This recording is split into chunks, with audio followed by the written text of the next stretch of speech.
So continuing with R Ellis Frazier, let's go to the next question. Matt Valvardi, also one of my actors. Who? Yeah, what? Oh, I thought you looked familiar. Yeah, so Liz is my manager. Max is actually gonna be my new acting coach, taking it to the next level. And then, yeah, for everybody's, I guess, benefit, I'm in Frazier's next movie that's coming out sometime. Yeah, Legacy. Yeah, it's been a year since we were on set, and then we had the day in LA. Anywho, actually, to your point, if somebody is a jerk on your set, everybody knows who they were from the prior movie within a minute. And again, not going to name names, but I have a whole Rolodex. So everybody be nice on set. If there is not a banana, do not complain about it. You are lucky. It's a privilege. And Frazier specifically is an actor's director, so you definitely want to be in his corner. And to that note, and like, it was my first like bigger movie, so I definitely appreciate my time there. Sure. And you recycle actors a lot. I don't know if you recycle is the right word, but you use them in your films again and again. If people have watched a handful of your films or even your reel, they'll see a lot of the same faces. So my question is, when you read that script for the very first time, are you already like picturing certain actors that you've worked with in the past? Like, ooh, he would be great there. This woman would be great here. How does that work? How does like your process start in the very beginning on that first read? 100%. Absolutely. Okay. Stranger danger. We call it stranger danger, meaning you don't know what you're going to get. And when you know somebody and you know their work ethic and you know their personality and you know what they're going to show up for you, that's who you go to first. I honestly believe in that. Which is why it's so important to cultivate the relationships in the business. Because once people like you and want to work with you, like we did with you, Matt, I mean, we had a great time out there. We were running around the wilderness in Mexico. 2-hour van rides every day. Yeah. And it was pretty crazy, but you were a great sport about it. And you never, you always kept the faith, and you gave me 100% every time that you're on set, which is great. We killed you in spectacular fashion. My ear was ringing for about 2 weeks. Yeah, that's okay. Hey, the privilege. But so yes, the answer is I do. I'm reading the script. I'm seeing, okay, I can hire this person. This person can do this here, because understand, and this will be a theme for everybody, and try to understand this as actors, folks, is that I'll try to always frame your casting, unless you're, like I said, Brad Pitt or Tom Cruise.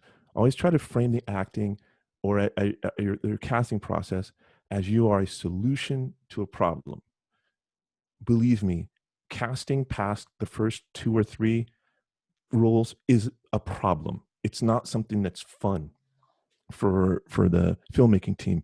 You get your 2 or 3 people, maybe 4, and then you just like, please, can somebody else? I got to figure out what color the room is going to be colored, painted. I don't want to think about all this stuff, which is one of the reasons that we depend on folks like Liz, who really does organize that stuff and say, okay, these are the people that will be good for the role. And they're, casting is a solution to a problem. And always understand that. It seems like maybe on the other end that, oh, they got all these people to look at and I don't know how I'm going to compete and all that. Actually, it's not that way. It's actually you struggle to find people. We've done almost all our films in Mexico.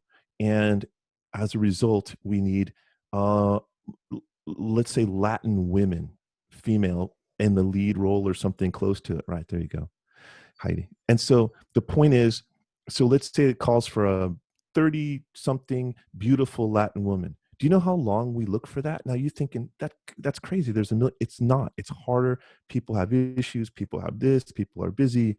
There's a whole bunch of things. So what happens is the easier that you are to deal with, and the easier the casting process is, the more likely the filmmaking team will choose you, because you become a solution to their problem.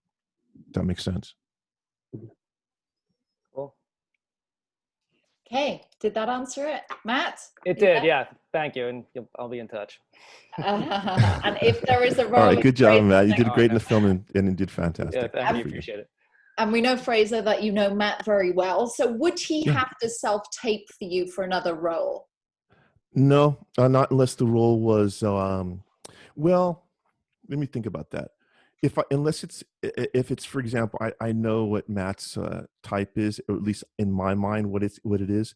So if he wanted to play, let's say, the super villain bad guy, I'd probably want to see it, see what he wants, see where he'd go with it, and see whether or not we would be able to get him to that place, because I see him as more of a law enforcement type of guy, guy next door guy. On the He good has a great character arc and story arc. So he goes from kind of a wimpy guy to a hero, and it's so that's the way I see you now, Matt. But if we were going to kind of go, okay, if we had a character that was supposed to play a 39-year-old black man, I'd have to see that taped. Sorry.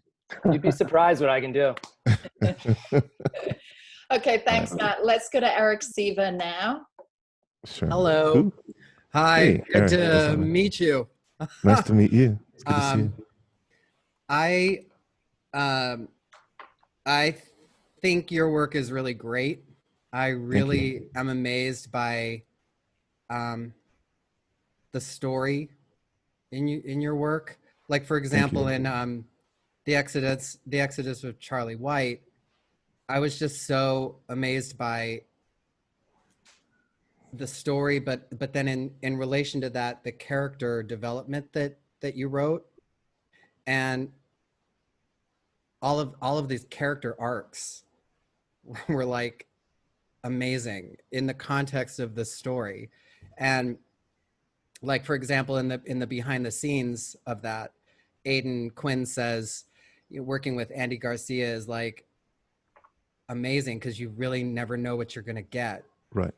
And so my question is, when you're writing characters, how are they completely fleshed out, or like, do you want these type of actors who are gonna almost develop it on site and like surprise you and give you things you never thought of, or do you want what is written? You know, how important is that to you? Okay, well, that's a great question, and it's a completely good. That's a really good question, and the answer is this: is very simple. The way when I'm writing or interpreting the character, that's my interpretation of it, but I tend to trust, frankly, the actor's own ego, meaning they're thinking about that character more than I am. I'm thinking about what 5 characters down is doing, or this and that. They're really concentrated on how they're going to look and how that character is going to translate to the screen. Now, Matt will tell you, or other people that I work with here will tell you, that I literally step on scene or set and I say, you tell me how you think it plays out. I do not direct in that way. I'll say, okay, you guys work it out amongst yourself, because remember, we're using 4, 5, 6, up to 8K cameras.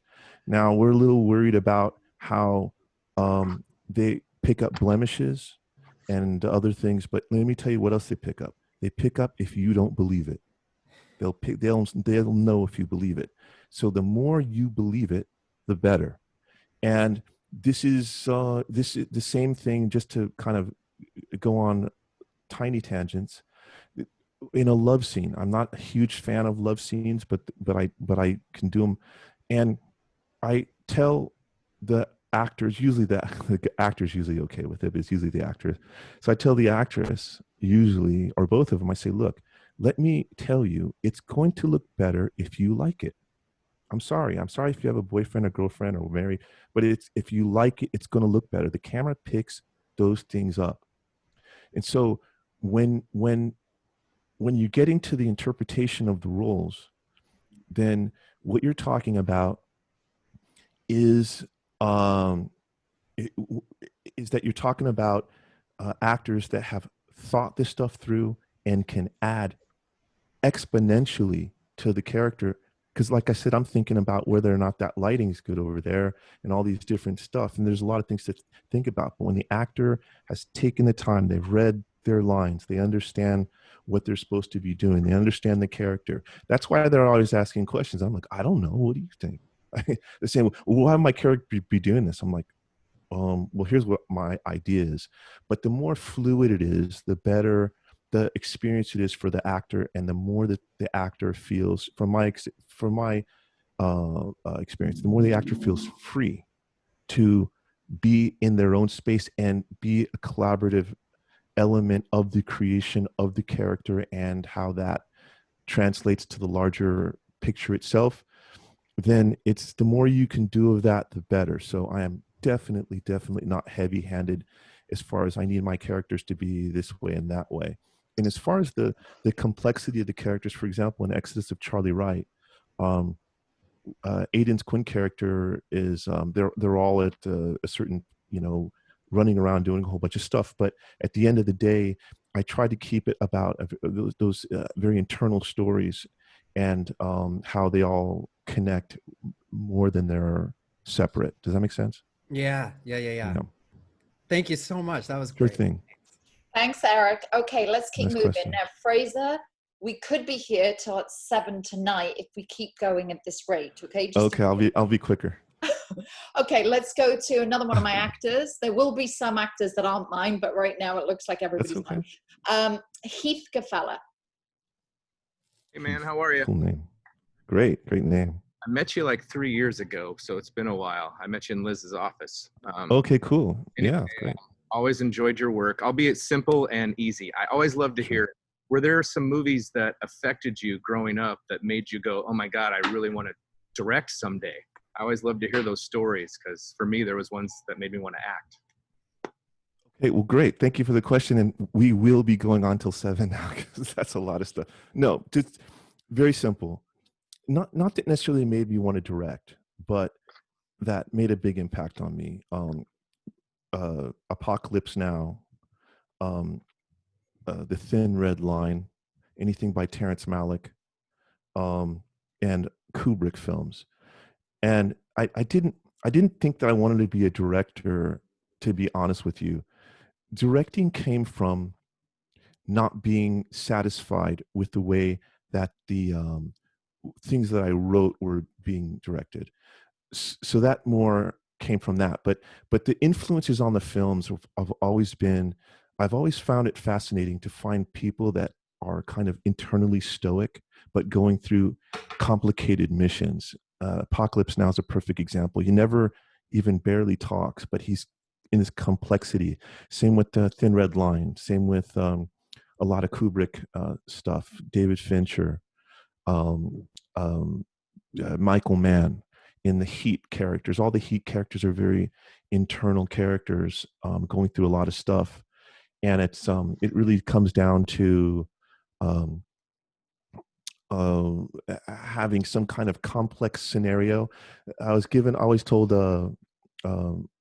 by a guy who used to help me write, Ron Shusett. He said, keep it, he would always say, I'm sure he maybe didn't make it up himself, but he said, simple story, complex characters. So, easy to understand, but the characters can have complexity to their to who they are, and to their character arc. Oh, well, thank you. That was short, right, Liz? Appreciate it. Short? Yeah. Sure. No, that All was right, thank you. Thank you for the insight, and thank you for keeping the genre alive. Keep it alive. Thank you. All right, Heath. Thanks, Heath. And yeah, it was 3 years ago you came into the office, right, Fraser? Is that 3 years? All my Man, talent. I tell you, the years keep. I take a year and a half because I'm getting old. I can't keep doing this aging stuff. Well, it's been a decade of friendship between us. So, right, let's ma'am. go to another client, Dora Kiss, who won't tell you, but she's an ex-professional tennis player. One of the Oh, top. great. Mm-hmm. Hello. Hi. Hi. Yeah, I met you too about same time at Heat in Liz's office. Cool. Nice to see you again. Nice to see you. So my question is kind of connected to Heat's question. Is there like a project that you wrote or someone else wrote that really close to your heart, but you didn't feel like it was maybe a time or you haven't made it yet? but you know in back of your mind that one day it's going to be something that you going to be very excited about? 100%. Yes, the answer is yes. I wrote a film called The Cowardice of John Blake. And it was designed, and I won't go into the story, but it's it's kind of like a cross between Ronin and Heat, but it's an incredibly deep, dark piece.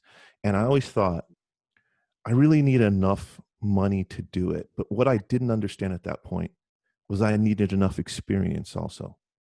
And when you understand the experience, and you understand that you may not need the money, it's about how you would compose things like that. And I'm glad I didn't do it, because how would I have composed this shot? I would have leaned on my DP. Well, I have this idea. Now I would know how I would want to compose it. So I think we all have those pet projects and things that are either in your head or things that you've written down.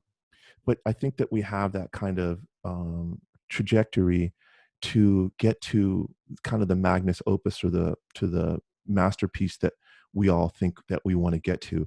And we can be inspired by people like, Steven Spielberg did a lot of pop movies, and then he did Schindler's List. And it was a masterpiece, and that was the right masterpiece to do. He want to do that back in the mid 80s. It's time to have done that was when he had that experience, and he had the ability to get the right actors and get the film done in the way that he felt that it needed to be done. So we're waiting on that. And, patience is a virtue with this stuff. And, the trajectory is the trajectory. So I'll just be patient. Yeah. Thank you. Thank you. Thank you. Dora. So Donya's got the next question, but Donya, I think you're having problems technically. Anybody technically having problems, it's because you have to update the app. Justin worked that out for us. Donya, are you here? I am here. It just kept kicking me off, so I guess I do have to update it. Hello. Hi. Thanks for joining us. Thank you. I just had a question regarding, I don't know if this still obtains to you, if you still go through this, but how do you get through the stress of money and time when shooting the film? The time frame, and how do you stay inspired and not lose that? Okay. What you do, from a filmmaker standpoint, there's this kind of larger existential filmmaking concept where you're making a movie and you got these people and you got this much money and this much time to do it, blah, blah, blah. But really if you distill the filmmaking process down, it's about page count, and page count, it breaks down even further to what you can do before lunch and what you can do after lunch. It literally comes down to that. So if you think in terms of, I have a 90-page script and I have 20 days to shoot it, that's 4.5 pages a day. That's 2 pages before lunch, 2.5 pages after lunch. That is generally manageable. It's when you have 100 pages and 16 days to shoot it, then it starts to become something that drives you a little bit insane. That said, whatever you deal with in filmmaking process, especially from independent film producers that have the lower resource level, you really are absolutely dealing with like a little mini war every day. So you just have to keep the bigger picture in mind. I know that's not that easy, but anybody that's been on set with me and has done films knows that regardless of how crazy it is, I always keep very calm about it, and just stay relaxed, and that makes other people relaxed. Especially if you're doing things like fighting sunlight, and everybody's like, run around, I need to do this, and this is the time element. I got to do all this stuff. I just say, look, just relax. It's okay. And the more people relax, and you know what, we'll get the shot tomorrow, whatever. It's very important that we have that calm and that leadership calm on set. As far as money is concerned, money again manifests itself in the form of time. And if I can have 30 days to shoot a film, I want to. Sometimes I don't want to, because you don't want to. Some people, you don't want to be around for 30 days. I'm just kidding. But the reality is that if you can do less before lunch and less after lunch, distill it to that point so it doesn't become an overwhelming existential concept. 2 pages before lunch, doable. 2.5 after lunch, doable. And you make your pages and you go from there, and things happen. Then you have to figure out a way to make it, work in a different way. And and to answer the part of your question, once people set what the money is, then you shouldn't talk about the money anymore. Meaning, as a director, they tell you what you have, and you can't keep going back and saying, well, I need this and I need that. Then you're just making excuses. You use your creativity. People making movies for free on their iPhones look pretty good to me. And so it's not that you can't do it. So you can't lean on money and time. You just have to make it work for you as best you can. So I hope that answers your question. It did. Thank you so much. Sure thing. I'm Thanks. glad your technical stuff is working better. Look Thanks, forward to it. Donya. Donya is also one of mine. I do have to say, Fraser, because I know your background and I know the history of your father in the military. Like, when I've been around you on set, I have to say the calmness, there is something in your leadership that calms everybody. You're probably the most in control, calm person I've ever seen on a set. And that is testimony to who you are and your personality. Well, thank you very much. If that's a compliment. Yeah. Well, yeah, it's just, I did get a lot of that from my dad. Dad was a general, and in that he's just always, leadership, those leadership, people do look to you. And I've told a couple directors, I said, look, man, if you lose it, everybody's going to lose it. And that's the truth. Got to keep it together. No matter what happens, it's just a movie. It's going to be okay. So. Yeah. Okay, we'll go to the next question, but I know, Fraser, you will never lose it. That's the one thing. And everybody feels that on a set with you. Okay, let's go to Cody Vaughn. I remember Cody. Yeah, we met. Hey, what's up, man? Hey, how you doing? Thanks for joining us today. Like that blue in the background. Yeah, it's my wall. My question was, for me, I found that the times of most growth and refinement as an artist and career and in life in general has been those like super challenging times, the super challenging shoots, just challenging things in life in general. So I wanted to see if you could speak more into what has been like. Is there a movie that stands out for you that has been your most challenging? And if so, what did you learn from that? How did you grow in your own regard? No question about it. Director. Sure. Thanks for the question. Almost all growth comes from that. And it's almost cliche to say it, but it's really is the truth. So much of your growth is going to come from failure and when you get beat up. We've had several situations, believe me, that have not gone right. And some of them stay with us to this day in different ways. But when you understand that there is a cycle and that it is going to be okay eventually, and that time eventually heals all of these wounds, that's a very powerful weapon in your arsenal in difficult times. This will pass one day. People are going to stop calling me and telling me they hate me. Whatever, you're eventually going to be able to pay everybody, things of that sort. I mean, sometimes things go over budget. Sometimes you're dealing with really, really difficult actors. And so, yes, there's been a couple of films, I won't name them, but there's in Mexico when the actor basically just kicked my ass every day on set. I thought I was going to be the director, and this person had absolutely no intention of being directed. So what it goes from is, okay, I thought this was great, and turns out to, hey, do you like this thing that we set up for the last 2 months? And if it's no, well, guess what? We have to reset it up again. And the question I asked myself is, why did I do that? Was it that I was weak? Was I scared? Was I intimidated? A little. But at the end of the day, I think that getting beat up is something you need to, as a director, something you need to know, because somebody's going to beat you up on set, meaning, just nothing you do is right, not physically beat up. All the guys certainly could have done that too. But just getting a hard time from everybody all the time, and you're thinking, is this supposed to be this way? But once you get through it, then I can say, hey, look at an actor that's trying to be difficult and say, hey, man, I've been through worse, so just get back to set, or don't. It's up to you, man, because we will replace you, or whatever it needs to happen.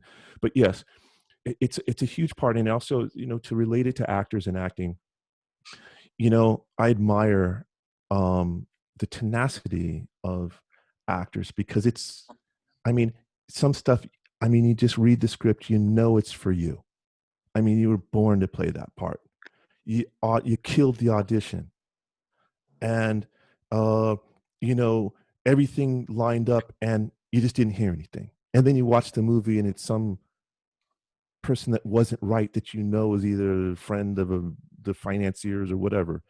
It's tough, but you get through it, and that resilience is something that is good for you generally in your life. In the time that we have here in this plane of existence, we just try to be as happy as we can and do things as best we can. And part of it is to get your ass kicked every once in a while and stand back up and know that is another tool in the arsenal that you have going forward. Awesome. Okay. Thank you. Thanks, Cody. Okay, let's go to the next question. Tristan Cunningham. Hello. Hi, Tristan. Okay, Tristan let me with just an N. jump in and big you up for a minute. Tristan grew up in the circus, so she's not just an incredible actress, she's also somebody that can do like backflips and juggle and I don't know, lots of things, right, Tristan? It's true. Wow. It is true. Yeah. Trapeze too? Trapeze too. I did it a lot more when I was younger and a little smaller, but yeah, it's still, it's like the bicycle kind of thing. Yeah. Once you get up there in the air, you're like, oh yeah, I know this feeling. I felt the same way when I was up in the air yesterday. You were up in the air? I'm just kidding. Believe me, I'm not going to do it. I was like, let's do trapeze together. Lord have mercy. Okay, well, congratulations. That sounds cool. Oh, thank you. And thank you, Liz. I just wanted to say thank you. This is like incredible and incredibly helpful. So thank you for this. Sure. And my question was already touched on, but I just want to ask it again, just in case there's like more that you might want to add to it. When I watched your reel, which was awesome, I felt like so excited by all the like juicy, amazing emotional depth.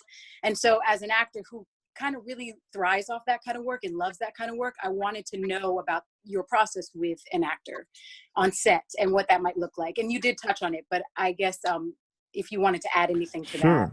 Sure. Okay.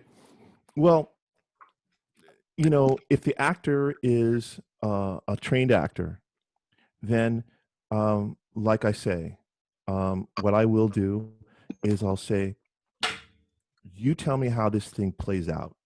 I'm not going to tell you how it plays out. You read the script. You've sat there and thought about how you're going to look best and how you're going to further advance your career. I'm thinking about you and 20 other things. So I trust in your ability to bring me something. Now, you can be wrong, meaning some people can say, hey, so they play it kind of funny, but it's not a funny moment. And maybe they saw it as funny, but it's not a funny scene in the larger concept. Let's say it's a much darker piece or darker time, or there needs to be more anxiety. So if it's simple, because you don't film things in order, a lot of times you're doing something it's important for me to let you know where you're coming from and where you're going to. So then you can get inside that mindset. But generally, I'd like to see where you go with it. And then I would adjust it based on you, not based on me. So in other words, if you wanted to play something a little bit lighter, I'd say, I like that. That's cool. Do me a favor though. Let me see it dark. Let me see what would happen if, give yourself a little bit more of a chance to be upset about it, and then maybe pull yourself out of it. And then you can think and go with that, with that note or that adjustment and make it yours. Again, like I said, the camera will pick up if you don't believe it. If you're being Right. over directed and told it's not what, it's what, or no, say, what is it? It's not, what is it? You can't do that because then all of a sudden the actor starts to get inside their head, and then it never turns out the way you want it to turn out. The best performances you get from talent is when they're relaxed, feel free, and they feel like they have the ability to fail and it be okay, and they can get back up and do it a little bit better. You get a better performance that way, and that's what I'm going for, is the performance. Performances make the films watchable. Always remember that. It's not the action, it's not the big drone shots, it's the performances. So I'll stick to Thanks, that. Tristan. Yeah, I Sure. love that. Thank you. Good question. And I think also it's down to trust, isn't it, Fraser? And I know that when my actors are in your film, I trust you inherently with your character and your skills and talent, that I know that my actors are going to get one of the best experiences of their life, and you'll pull out the best from them. And that I know, and that's why, as we've been friends for like almost the 10 years, I continuously want to see what you do with my actors, because you're just an incredible person to get that great performance out on set. Well, thank you very much. Okay, it hasn't been easy sleeping my way to the tops, but I'm almost there. Well, don't do it anymore. You're really good. Yes, I'm working on it. Okay. Okay, Kylina May. Hi. Excuse me. Hi. Thank you for being here and sharing with us. I had a question about, I've just noticed a lot of your films, you have a writer and producer and director credit on. So I was kind of asking, like, what started first? Were you a writer or became a producer? But then my question, I guess I kind of wanted to ask another question. You just seem so zen. And then listening to Liz talk about how you are on set, I wonder what makes you that way. Do you have some sort of a daily regimen? Do you meditate? What do you do, especially if you're out shooting? Do you have a thing that kind of gets you in your zone? So either of those. Okay, I'll answer the first question. Well, let me ask the second question first. I don't necessarily have a routine, but I do have kind of a philosophy that, and trust in people and in humanity, and trust in the universe that everything's going to be okay. So I try not to over control. I try not to worry too much about it, and try to recognize and realize how lucky we all are to be following our dreams, and that's a very special people. And I try to just keep that in my mind. I do like to eat lunch alone, meaning because, it's mostly actors. I love all y'all, but you guys are too much at lunch, talking about this and that and the character. I try to eat lunch by myself, and I like to just kind of reset in that way, and kind of refortify, that whatever anxiety exists, try to put it in some sort of perspective so that it's manageable, depending on what's going on, and always think in terms of solutions, and not in terms of what the problems are all the time. Just got to try to, and also realize that your example that you're setting as a director really is setting the tone. And if you're conscious of that and cognizant of it, then your tone that you set is very, very important. And so I try to make sure I relax, and the way that I talk is in a relaxing way, and in a way that doesn't invoke a lot of stress or anxiety. And I just try to be super, super positive and appreciative of all the folks around me and the opportunities. As far as the first question, no, I started as a writer, 100%. And then I just wanted to write stuff. And then, what happens is when you see the stuff that you write, it's like, well, wait a minute, that really wasn't supposed to be like that. And you figure out how much easier it is to just sit there and tell people what you want, and or collaborate with people directly, you know. So was definitely a writer first. So that was a good question. Thank you. Thanks, And Kylie. I'll Okay, give let's go to Michelle Einert. prayer. Hi, thank you for your time. Sure, thank you. I'm wondering about actors' demo reels when you're casting. Do you just kind of look at the audition that you're sent, or in person? Do you ever look at an actor's reel, or is that something you kind of leave to your team to have already vetted? Okay, so good question. Here's the situation with the actors' reels. Actors' reels show me what you look like on camera, and it's incredibly important. An audition shows me what you want to do with the character and the choices you make with the character and how you look generally and whether or not that look can fit. But how you look on camera is huge difference. There's a difference between a headshot and a clip from CSI, you know, as a whatever. It's a huge difference. And so the recommendation is to always have the clips and make them pretty complete so you can see how the camera moves around you. You don't want to be, I don't want to be surprised. You want to see that's how the camera moves around you, how you look from the different angles, and so forth and so on. It's very, very hard to hide anything on camera, and usually the people filming you don't have an agenda to make you look any better or any worse than you look. So I personally love to see the real, but so let me just give you one example. So if I see an audition and that's just doesn't just resonate with me, but then you kill it with the reel, and I say, okay, that person has reached that emotional depth, blah blah blah, because you haven't been directed yet on the audition. You know, you're just doing your best, that your ideas of it. So the reel is very important. The many different angles and the different emotions are important too. And try to keep it, if you can, as professional as possible because it basically can take you out of it. Meaning, it's like you probably doing a good job, but the angles are so bad or the lighting's so bad that it's hard to tell. So it's really kind of a combination of both. So I really do use both, and it can go the other way too, where they have a great reel and then the audition it just doesn't look right or something about it. So they just both have to be right on point, but again, I lean a lot also on my management folks and my casting people. They, like I said, we're solving problems more than we're casting.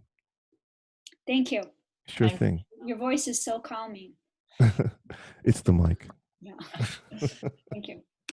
Let's now go to, in fact, I think, Fraser, it was you that introduced me to Robert Miano originally, yes. right? Like 9 years ago, maybe. And yes. Sylvia Spross is He's been down to Mexico many, many times.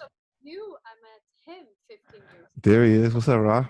I said yesterday, and then we met Liz through you. Yes.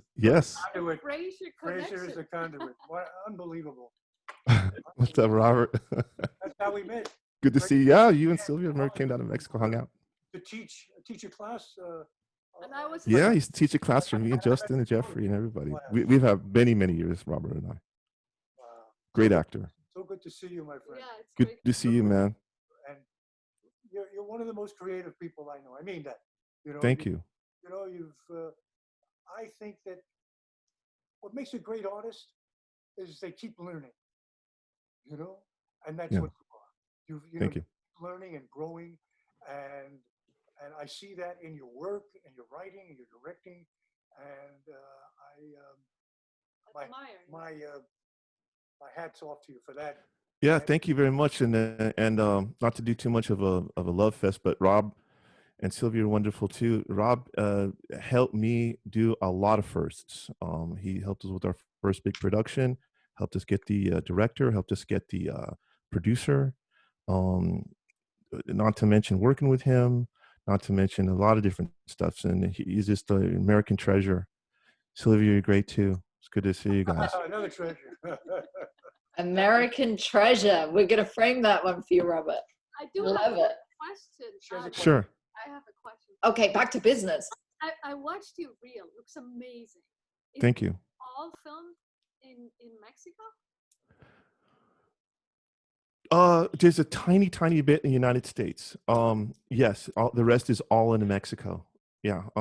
There's a few scenes that we did at LA Center Studios and a little bit that we filmed in and around LA. But of the 23 films, the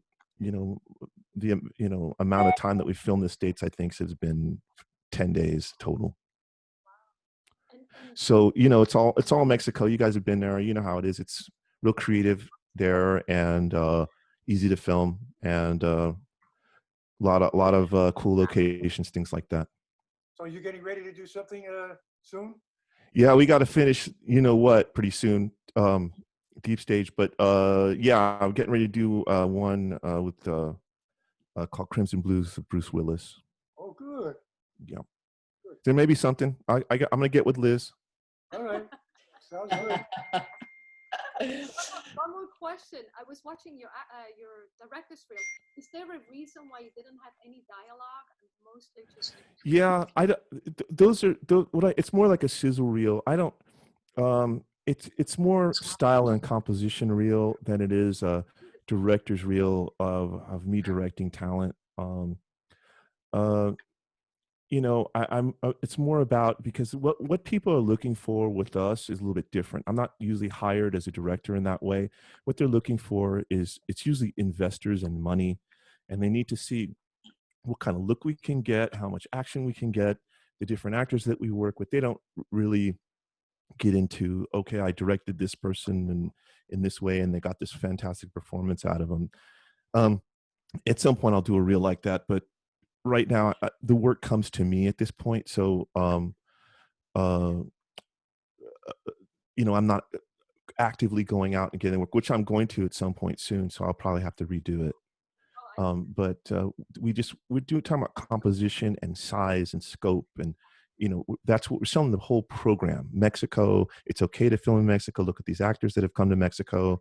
Look at this style that we have. Here's the kind of action scenes we can shoot, things of that sort. That's beautiful. Beautiful. Thank you very much. Thanks, Sylvia and Robert. We love you guys. All right, guys. Peace. Yeah, Good to see you. Fraser. Honestly, when I was new in this town, you were like, "You've got to meet Robert Miano." Yes. Like, he was the name, like you kept saying. So, Robert, I hope.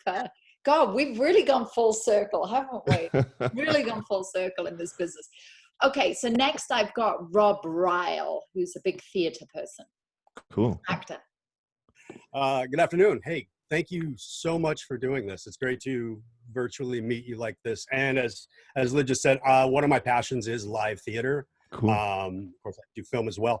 And so I'm wondering, when you're looking for new people in the pool of solutions that you have, do you enjoy live theater? Do you go to live theater? Have you ever cast anybody from shows you've seen?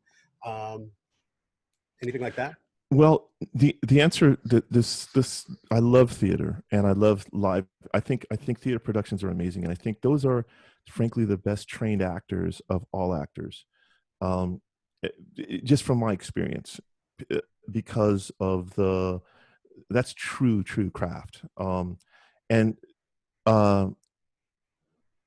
it is a whole different thing, though, as we're not doing things in monologue form.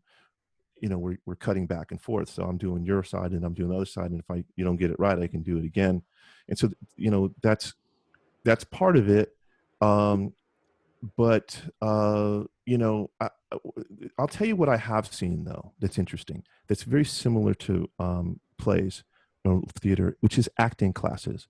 I have monitored quite a few of them, and basically the way those cold read classes go, scene study classes go, they're basically like a play scene, a scene in a play. And I've seen some amazing stuff, man. I'm trying to tell you, and it's so good to know that actors are studying. It's a very big piece of it. It's one of the things I ask every actor I talk to. I say, are you studying? Because I know it's not so much, you're one teacher or the next. I just know that that they're understanding the craft, and so I don't have to do every little thing. They're going to break down the character. They're going to understand it. So it's a definite plus to have theater. But like I said, a lot of these acting schools have a real theater feel to them. When I sat down and monitored some scene study as a director, by the way, I'm not an actor. I just want to see like what actors are going through, and I saw some amazing stuff. And then they're not cutting, okay, and they're not saying, okay, cut, let's turn around, let's relight, go sit down. No, they're going straight through it, staying inside that same emotion, staying inside that same, you know, creative space throughout the whole scene. And that is something that's going to help you when you need to do several takes. So you can keep inside that same mindset. You can keep things nice and even, and not get lost inside of the machinations of the movement of the crew and the camera and the lights. You know what I'm saying? Yeah. Thanks. So kudos to you. Am I being too long still, Liz? Yes, still long. I'm panicking, looking at how many. All right. So I'll be quicker. Thanks. I do just want to say Max Decker, of course, at Mad Acting, probably one of my favorite acting coaches. Obviously, I represent him too. But we are inviting you, Fraser, into one of his classes. So I'll be telling you about that probably later. I'll look forward to it. I love acting classes. I'm fascinated by them. Thank you. Max, you've been kind of quiet listening, but taking it. No, well, you know, I'm about to direct a couple features, so I'm kind of learning through him. You know, I you know, it's quite a process. I gotta shoot a couple things, and well, congratulations. Got a lot on my mind. I got a lot on my mind, so hearing just take it one scene at a time. Cool. Yeah, I mean that's kind of my theory with acting also, right? It's like one line at a time, one moment at a time. Right? So yeah, so I'm just kind of listening and just kind of taking it all in. Cool. You know? Good. Thanks, Liz. You're just throwing a whole bunch of work on my plate. Coaching wasn't enough. Now I'm directing. It's true. Same money people actually that we're talking with Fraser, you, and also with Max, but Max isn't at the same level as the 4.5 million budget Bruce Willis film just yet. But and I wouldn't want to either, because I feel like I have to pay my dues at a lower budget to do like my Reservoir Dogs. You know what I mean? Like that's good. You do. It's film school, man. I mean, you get out there and you solve all those problems, and you don't want to, from what I understand, you don't want to do with Mr. Willis either. Yeah, no, I know you don't. You want to work your way. That's a little complicated. I'll be waiting for that. I will say a lot of the stuff I'm gonna do is I'm gonna steal talent from Liz's list and from like my studio, like all those roles. Like you're right about a class. Like I trust all my actors, so obviously through them or through Liz, I'm gonna go. Yeah, cast like I'll tell you, that's a huge deal. It's a huge deal. Be with good management, good agencies that keep good industry contacts, and the industry likes them because they can be like, oh, you know what, find me these people. I'm going to be doing stuff over here, and then they can just find them for you, and then you know they don't push, but they can nudge. Because you got asked a question earlier, which I was like, ooh, nice way to answer it. Which was like, how do you add an actor that really just sells your film? Like, unfortunately, there's like 3 or 4 people that you can put as leads and they're going to buy it. And then you can put the people you like and trust in like supporting roles, you know what I mean? And so I was like, we always look at it like it's 1 through 4, the money, 4 and to however many actors. So on the call sheet, 1 is going to be your lead, 2, 3, 4. After 4, you can, there are problems you need to solve. So concentrate there and move yourself up that list. It's better to get in at 12 and move up than frustrate yourself trying to get started 3 or 4. And that's done through consistency and becoming a team player and being one thing I was really surprised with is there's like actors that kind of bring money to the table, and I realized this with Franco's production. They'll bring money to the table, but then they'll get those roles 3 to 7. Like I didn't know how many times like there's like somebody that'll do like real estate, or like there's that actor that has quite a bit of money and they'll do those low budget productions, or like like your smaller budgets, but they're like, I want this role, but here's 250K. Yeah. I was like, Okay. oh my Well, God. and that also, they also tend to have girlfriends or wives too, and that want roles. And actually, I know that sucks because a lot of ladies in here, and people deserve those roles, and they're a lot of times they can be given away. We've all had to deal with that, but Yeah. you know, you gotta get the experience in one way or the other. The situations can't always be perfect, so you have to kind of just roll with the punches. If they give you somebody that is may not have necessarily earned that, other than being connected to finance, then you just try to make the best of it, and know that you control the edit. And Yeah, you no, can I always mean, go that's on the what reverse and dub. you can also make 2 movies at the same time, right? Yeah. So that have Okay, guys, a whole other thing. let's get Absolutely. back to questions because we really are going to be here for another hour and 15 minutes. Okay. All right. I'll hurry up. You will. Okay, let's go to the next question. Let's go to Edward Rayner. Long-winded. Hi, Ellis. Hey. Good meeting you. Thank Nice you to meet for you. the insights. I appreciate them. Sure. Do you have any combat training recommendations for an actor? Just if you're not really, but there are classes and things like that that have combat training. It is important if you're going to be in action film, which I'm looking at you. That's where I'd put you. You're going to get the thug role, the goon role. What is it? Goon, thug, big guy. Big guy number 1, goon number 2. But definitely take classes on how to take a punch and throw a punch. That's really hard to learn that on set, as you know. And you need to at least have those things on how to keep your body loose and things of that sort. As far as if you're doing any kind of tactical training, just learn as much as you can. Don't show up to set not knowing how to hold a gun, not knowing how to point a gun, not knowing how to throw a punch. Try to at least do that, so then people will consider you for that as much as possible. And if you're going to be a thug and a goon, know how to fall, know how to take a gunshot, don't be afraid of squibs, know how to throw a punch that doesn't look like you're slapping them, things of that sort. Know how to keep your body loose, how to keep your head loose, things of that sort. So got it. Thank you. Sure thing. Thanks, Edward. Guys, we won't have time to take second questions, only first questions. So I can see like Julie and a few other people may be writing second questions. Let's go to Fire Whitaker, one of my high energy African-American girls that's moved quite fast in booking jobs. Hi, Fire. Great. Hey, y'all. Hey, y'all. Hey, y'all, I'm from Texas.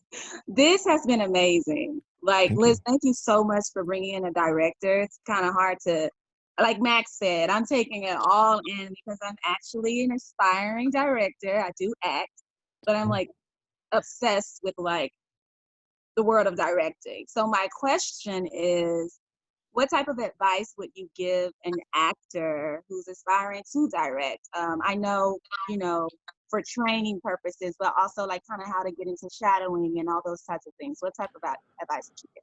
Well,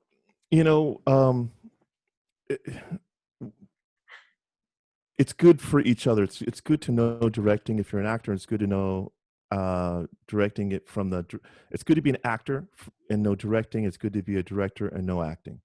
I'm not an actor, but I do get it. So I think the most important, if I was going to give any kind of advice to you, it would be to first of all, just jump in and try something and then edit it.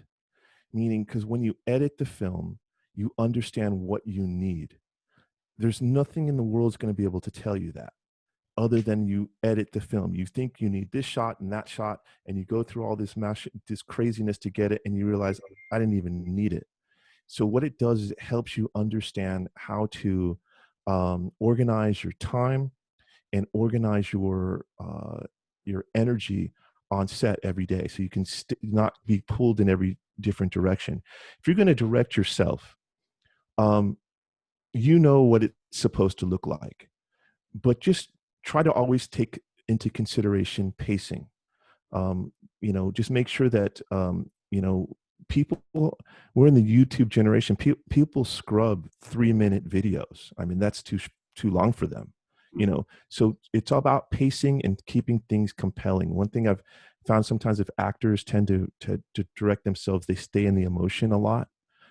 Move it, keep it moving, keep the pacing right, and understand how the film cuts together from the position of how it cuts together in the final cut, which is the edit. It's very important.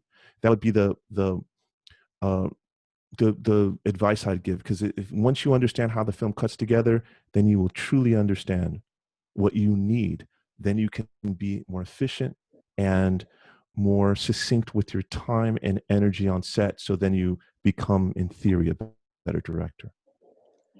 Yeah, I get that, because I did direct a music video right before the pandemic, and like we're kind of zooming, and I'm working with the videographer on the editing and stuff, and some of the stuff that you're saying, I can definitely say, like, I'm like, oh, okay, just learning and seeing like Right. how he's What you need editing, and what like, you don't oh, need. yeah, Right. exactly. So I get it. Thank you so much. Sure thing. It's good to Thanks, talk to you. Maya. So my next actor, Delno, is one of my Native American actors. He's based in Kansas, and he's got a great question. I'll throw to him in a second. But I think now we know how you get your name talent, right? There's a whole team around you, Fraser, producers, money people that are kind of working for you to get the name talent. So I think what Delno really is saying, how you started in the beginning. But I'll throw to Delno. Sure. Hello, sir. Hey, Loving how you this doing? thing. I love all the sage advice, and I'm just kind of soaking it in. Sure. This is great. Really enjoyed Larceny. Dolph is one of my favorite actors, so I mean he's A-list to me. So I mean you've already got the A-list right there, and so is Bruce, for that matter. But you know, Liz is right. I mean, how did you go about securing funding and distribution when you first started? I mean, now you have a resume, so I mean, I don't know if it's any easier or not. I would hope that it is. But when you're first starting and first starting to build your name and your brand per se, how did you go getting that funding and securing, and also how did you go about securing name talent, not necessarily A-list talent, but just, you know, the B and the C talent that people know of, but they're not, you know, Bruce Willis or Brad Pitt? Okay, we were lucky enough to do the first film, which I did not direct. I did produce. Hi, Amber. I produce, and I was lucky enough to get that money almost all equity, which is basically investors. We had an investment group. It was pure luck. Robert remembers. And and with that film, we made a lot of contacts, and they kind of saw that you know, that we were managing the film a certain way, and it definitely had its issues, but at the same time, we were able to make a certain amount of contacts, including the distribution contacts that did very well with the movie.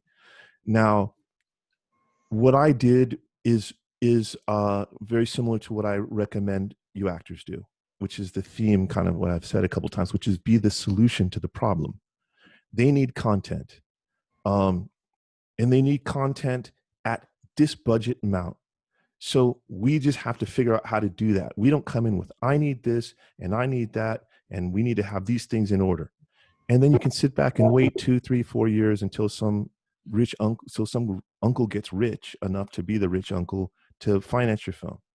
But in this case, they say, you know, they're looking for a film to be made for this much money that has these people in it, and we concentrate on being that solution. And so people tend to help you when you come in from that standpoint. You're not just coming with, this great script and I'm a great director and I want to do this. You just come in and say, they said, you know, hey, we sold this, we need another one. Can you do another?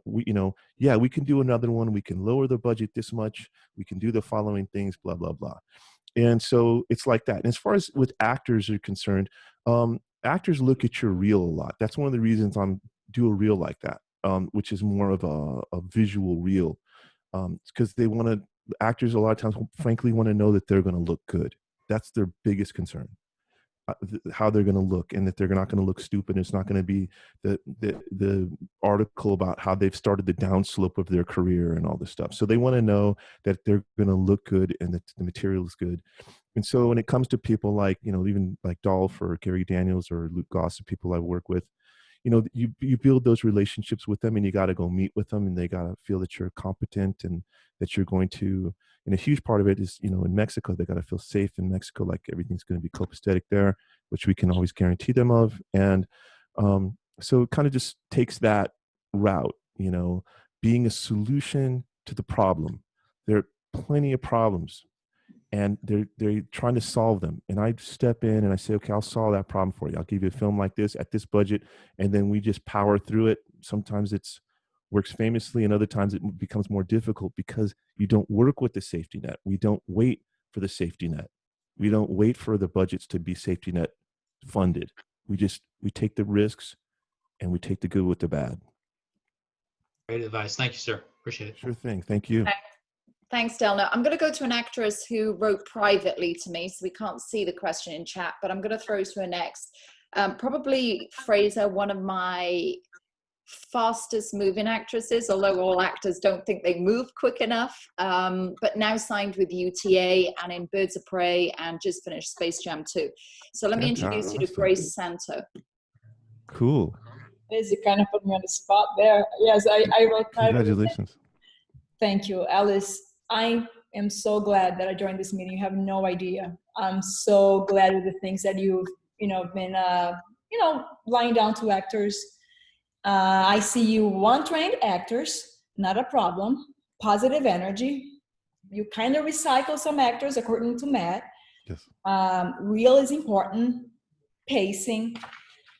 So my question was, and by the way, a lot of the things that you said spoke really to my heart, and that's why I felt like, man, I'm so glad I'm here. Like, just so many of the things, for example, of you working with an actor on set, and you're like, why did I do that to myself, right? Yeah. But those things are so important for you, like to grow as an artist, to grow as a director. We're all the same. We all go through those things that we're like, why did I do that to myself? But isn't that important? That's right. So important, and that just really spoke to my heart. Thank you very much. Sure. Now, for example, with coaching, right? You want to work with actors who are not going to be a problem. The same way with coaching. If I don't like you and I feel like you're bringing, a negative energy, and you don't want me to win, there's no reason to work with you. I don't care if you're the greatest person, right? Or the greatest coach ever. So for me, it's also speaking to my heart, because I feel like I need that positive energy. I need to know that we're in the same team. This is a team sport, and we're both trying to score that goal. So yeah, you can be the greatest thing ever. However, if you have an ego and you think that, someone is not reading your motives, yeah, I don't know, just be careful, because we can read it. Fantastic. No, I totally get it. Yeah. So with all of the things that I wrote down, I feel like you kind of answered, but not exactly. Would you feel comfortable once you see the actor's reel and you don't like their reel, you don't like their credits, or they don't have enough credits, but they killed at the casting and you just thought that they did a fantastic job? Would you feel comfortable giving that actor the main role if you thought that they were great at casting? However, everything else is not translating, the reel and the credits and everything else. Well, when you say the main role, one of the main roles, right? Supporting, but well, yeah, if it's a supporting role that is not attached to the financial elements, then the answer is yes. Okay. What you're looking for is how well they are going to work with you, because you have to have, as a director, some faith in your ability to extract good performance. You can't think unless they come exactly ready. It's about the environment. It's about the amount of preparation they have. It's about their own sensibilities, and it's about how easy they are to work with in a general sense.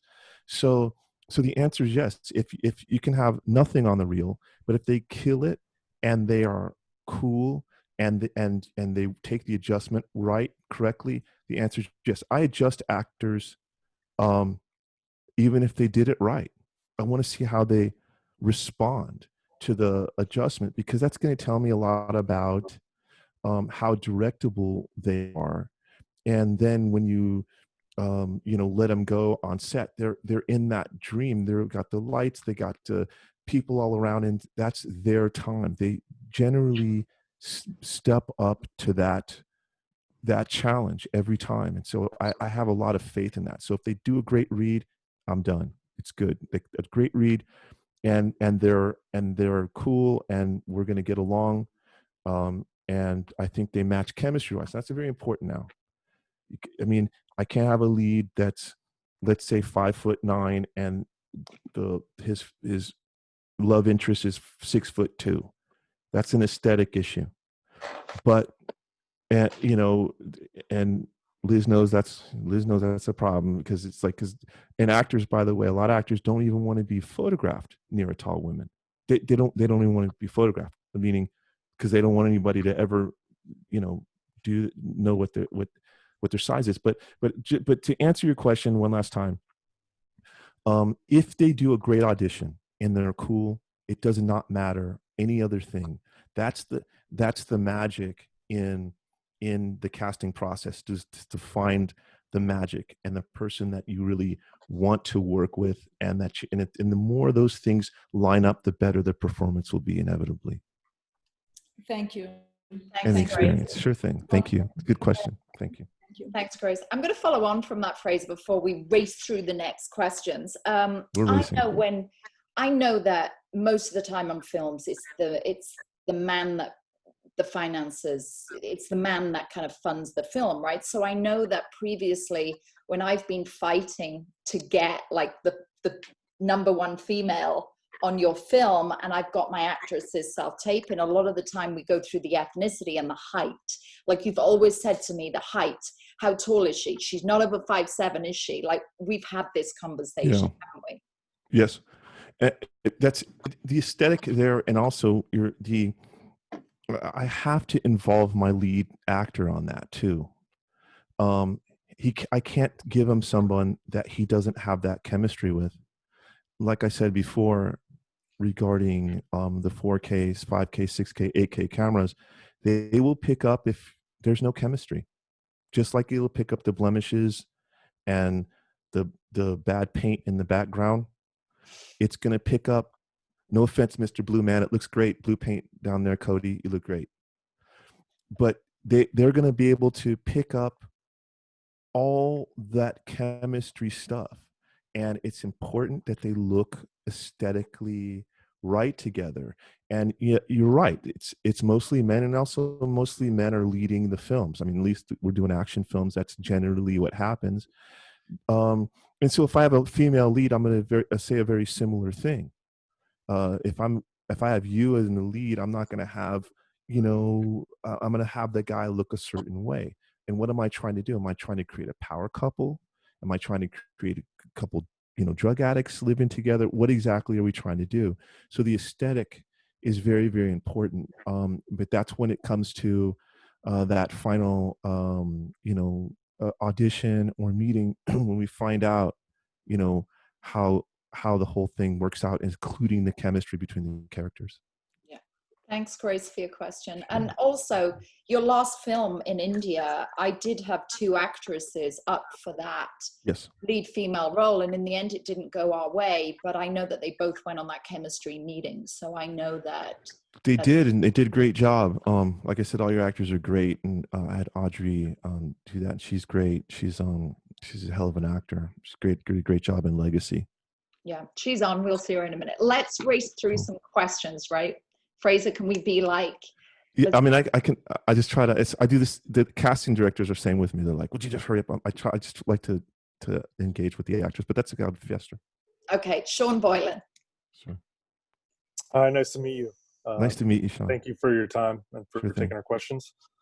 I'm having trouble getting into SAG, and I'm wondering if, with your 15 plus years of experience working in production and films, do you have suggestions and tips for actors to creatively join SAG and ways to take it into their own hands and do it? I've heard of actors joining a small production and creating something. So I'm just wondering if you have some tips. Yeah, well, I don't know all that stuff. My guys are really good at that. Justin and Jeffrey, they help people with that stuff, and I know Liz does too. From what I understand, though, if you're on a SAG production, you have to either Taft-Hartley in, or get enough vouchers, I believe. I'm not an actor, so I don't know, but I do know that in some cases that helps you. In other cases, it doesn't. It depends. Being a SAG actor is important, but at the same time, you can do a lot as a SAG eligible actor or non-SAG. And we do some non-SAG stuff in Mexico simply because it's very complicated to do the logistics of it, although we treat everybody in the same way, like their SAG, and we can be trusted in that way. But at the end of the day, I think other people could give you better hacks on getting into SAG. I can just say that we've Taft-Hartley people all the time, and it works out great for them. And some people, they just want to stay eligible or go FICOR or whatever it is, and be able to work around the world a little bit easier. So it's kind of it's up in the air, though. Hope that answered the question. I know that wasn't the best answer. Thanks, Sean. I think actually, Sean, Justin Nesbitt is one of my clients, and he does a lot of casting and production. He'd probably be, because I've been submitting you like crazy on everything to try and get you SAG, and you've lost out on NCIS. Like, they've called you in so many times and you haven't become SAG. So I think it's about time perhaps we, speak with Justin, and maybe he can help us with that. So if you want to message him, Justin, if you're on as well, we'll see you in a minute. Let's go to Jeff Bragg. Also, Liz, if he has a project that has at least 4 to 5 episodes, it doesn't have to be long. It can be 6-7 minute episodes. It can be produced in a manner where he can be tapped hardly through a producer. I've done that with a couple of projects in the past. So if you Okay, good. So Sean, there's 2 resources for you. If you can message Ernest and Justin, and perhaps we can get you moving on that. Okay, let's go to Jeff Bragg. And by the way, Ernest, nice to see you changed your shirt so fast. Yeah, I'm about to head to work in a bit. Looks good to me. Hi, my name's Jeff Bragg. I'm with Liz. We met a long time ago, or 3 years ago, at the Electrostar days. And Heath stole my question, but when you mentioned you had a motorcycle, my ears perked up because I've been riding all my life. And also, so I was just curious as to what do you ride? What kind of bikes do you ride? Do you do desert stuff, or is it on the street? And have you ever considered making a motorcycle movie? Yeah, so I ride a Harley Road King, Cool. and member of the Mexican Riders MC and Motorcycle Club in Tijuana. So yeah, we have a big scene that we had. It was a gangster scene in our film coming up called Crimson Blues with Bruce Willis and Thomas Jane, and we changed a scene into a motorcycle club scene. Instead of it being gangs, it's a motorcycle gang, and because I have a lot of access to tons of motorcycle club people. And so we're going to do that. So it's a little dangerous. We've done some motorcycle stuff. It's pretty dangerous, honestly. You got to be a little careful because some people just got, I'd want to put it on a process trailer, honestly, because plus I don't want anybody going down on my bike. That's for sure. Well, I got a Road King and a FXDX. So all right, I'm all man. set there. Did you ever go into Bartell's Harley Davidson? You ever been? No. Okay. No, I'm in San Diego in Mexico. Okay. So I go to San Diego Harley. That's where I used to work at Bartell's. So. Cool. But yeah, I'm ready. So there you go. Let's do it. Peace out. That's great. We all will remember that. Okay, let's go to Cynthia. Hi. Thank you so much Cynthia. for doing this. This is awesome. I'm learning so much. I am one of Liz's actors also. I have not been fortunate enough to meet you. I feel kind of left out. I've only been with Liz for less than a year. Well, that's okay. So this is really exciting to get you on my radar and to see your amazing reel. I love your work. And action in general, which leads me to my question. So you mentioned that your father was military. Yeah. My father's law enforcement. I grew up in a law enforcement family, and I have an extensive training in boxing and Krav Maga and martial arts, really street fighting and combatives, takeaways, all that fun stuff. And I wondered how that affects your decision in the casting process. If you have actors that have strong firearms training or combative training, can that teeter your decision one way or the other? Absolutely, 100%. The people that are trained, that's just one less thing to do. You put guns in people's hands, never touched a gun, they look really funny, and it takes a long time. They literally have to sit with that gun for a week. Yeah. So they get really comfortable with it. I do recommend you do that. If you have something where you're using a gun, keep the gun at your home, at your house, please only, but have it with you a lot so you get used to it. Holster it, play around with the action and the slide, and pop the clip out, things like that. Get good with it so that it becomes natural to you. And we have had problems with that. I know Audrey did an amazing job on the film Legacy. She had to fight with this big dude, and I don't know how much fighting she had done, but she did a lot. It's good in a way, but in other ways, you want to, you're always not going to find a role that has a badass chick kicking ass. Sometimes it's going to be about being vulnerable and not knowing how to fight. And so you got to be able to vacillate kind of between the two. So, but I'll tell you, training is always good to know, because it's very hard to find that character. It's hard to find if you have that lead, and I'll keep it short, Liz, but a lot of times if there's a team, let's call it a team of mercenaries or whatever, most of those teams will have one woman, and they try to make that woman a pretty badass woman. So so there's 4 guys and there's 1 girl, so the more you know how to move, the cooler you can move, the more you can move that weapon or do any kind of hand-to-hand stuff. It really can help you a lot. Just more training, the better. The more broad the training is, it's the better it will be for you. Yeah, absolutely. Thank you so much. I'm looking right at you, Liz.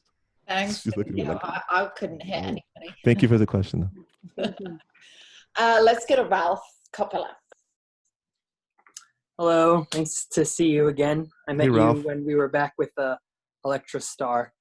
Cool. My question. I've heard that name before. Anyway, go ahead. My question for you is, have you ever had a disagreement on casting a role with the filmmaking team? And if so, what were the factors for the actor getting the role? Yeah, I mean, you get in that editing room and you see some stuff just didn't work right, and there's a lot of things that go into the decision making process, and a lot of it sometimes is that you cast somebody you think is great and something happens, they fall out, they can't go, the negotiations fall out. So what happens is you end up at the last minute sometimes, and you say, okay, well, that person was good enough, and so yeah, I mean, you try to work it in on set and the editing and things like that if you can, but and sometimes you're handed somebody. Frankly, you're saying this is a person you have to work with, and we're like, yes sir, or I'm not, and you just do your best with that person as possible. But I found that there's so much power in the edit that you can pull out, you can limit their stuff, and there's a bunch of things you can do. But generally I've had really good experiences with all my actors. I mean, there's just been a couple that have been a little difficult, and a lot of times the difficult people have still turned in great performances. So I really don't have, I feel lucky in that way, actually. So now that you mention it, thanks for that question. Thanks, Ralph. Okay, next up, let's go to Tatiana Bluchel, who's also a bit of a badass actress. Mm-hmm. Oh, cool. Hi, I'm also with Liz. Yeah, I have also martial arts background. I used to play rugby. Cool. Tomboy, so. You But have a cool Zoom background too. yeah, okay. I had initially a question about casting, but I think we already answered so much about casting. But listening to you talking about your directing process and working with actors and your deep characters, I wanted to know about your writing process. I wanted to know how you develop the characters and how do you develop the script. Do you start with you have a general idea for the storyline? Do you start with you have an idea for a cool character? Do you sometimes even see just a scene and you start from there and expand it out? Well, okay. That's a great question. As all your questions are great. I'm a little weird in this way, and I don't know if this is something that other writers should do. I do believe that the concept is the concept and it exists in the universe, and I simply type it. I do believe that. So, in other words, I do not foresee it. If I start a film or a scene, I just see it and I write it, and I have no forethought whatsoever in it. I mean, you have to know where your characters are going and where they're coming from generally. But once you get inside that space, they speak to you. And they certainly speak to me. And they have their voice and they speak to each other. If one guy's talking to another guy, I've never personally uttered those words, but character A would say that to character B. And so I just kind of become the facilitator of that information, the typist, that of a conversation that already exists somewhere in some creative space between those characters. And so the more real the characters are, the easier they have, the more clear their voices, and the better they speak to each other. So I don't do a lot of outlining or anything like that. No. That's cool. Have you ever read the book Big Magic? That, I don't know if you're familiar with that. That's like exactly like that, where it's like creative things are already out in the universe, and we have to be at the right time at the right place. Yeah, just absorb portal them and put them out. Just start. I could type right now and do a scene, and no forethought, and the characters would talk to each other. That's awesome. So no brilliance here. I'm not the brilliant one. The universe is more brilliant. I don't know. I think if the universe is bringing it to you, I think you are the brilliant one, right? Because the universe ain't giving me characters or stories. So, okay, let's now go to Michael Otis. Sure. Hey there. Thank you so much for being here. Thank you. Giving us so much just wonderful knowledge. Happy to be here. I really appreciate you being so open and honest with us. Sure thing. When you're on set and you're working with an actor and he's just not giving you what you need, what have you found works for you to help him get to the place you want him to be? Well, okay, so if you're on set and the actors, let's just say they're just not getting where you're trying to go with it, or there's a number of things, or they can be unprepared, or whatever the case is. What I try to do is I'll say, do what you feel is best,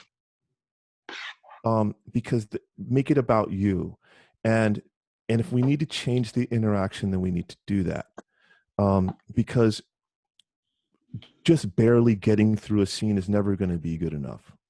You have to figure out a way to make whatever you're getting from that actor work in the larger scheme without taking away from everybody else. You can't okay, well, we're going to do, one guy gets one take and the other guy gets 20 takes because he doesn't know it.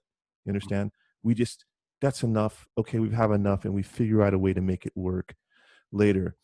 So generally, the more you release something, the more you'll use, if you have faith in that, the more it'll has a better chance of working out. The more you try to control it, and more you try to control all the different elements, then it doesn't usually work out.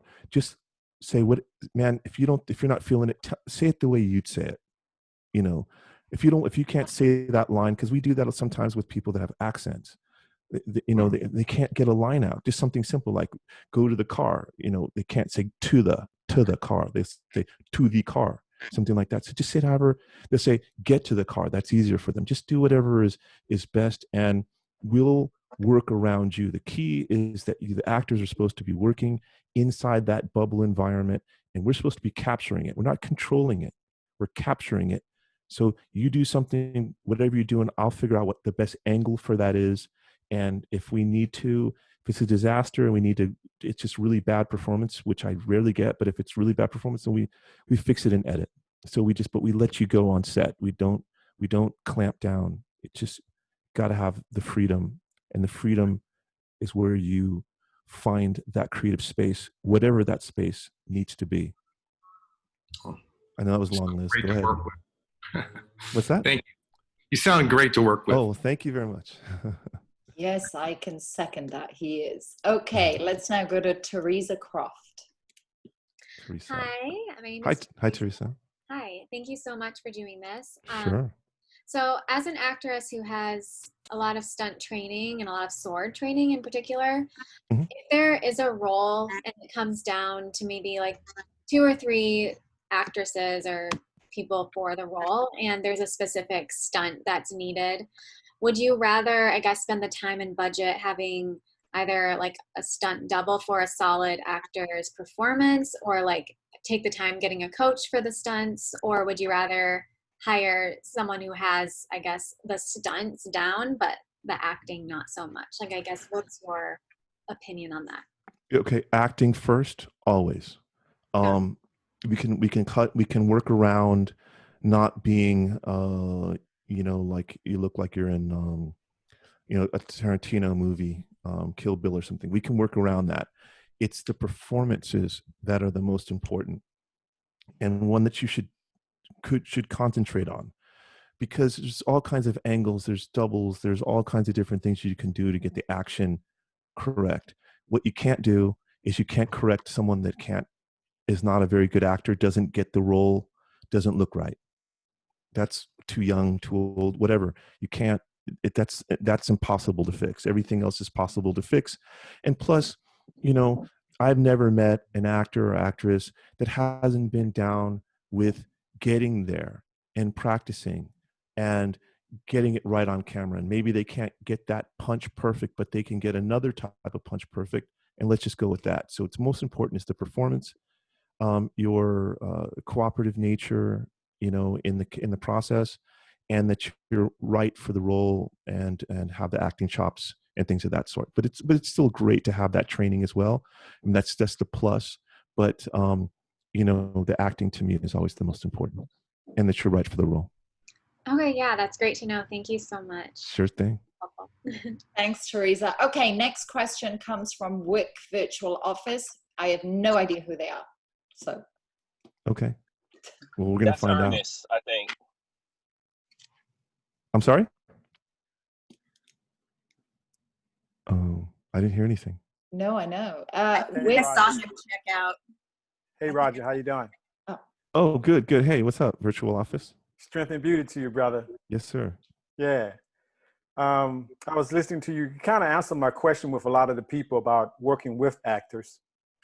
If you're working with an actor and they have like very heavy search and rescue combat backgrounds, and they also had this sense of what they felt they needed to have in a certain scene that you were shooting, would you allow that actor to express that with you as you being the director and giving them the adjustments and what you feel they needed in that scene? Absolutely. No question about it. If you get anything that the actor can bring to scene, because I'm not search and rescue. So if you are, then we got one step up, don't we? So yeah.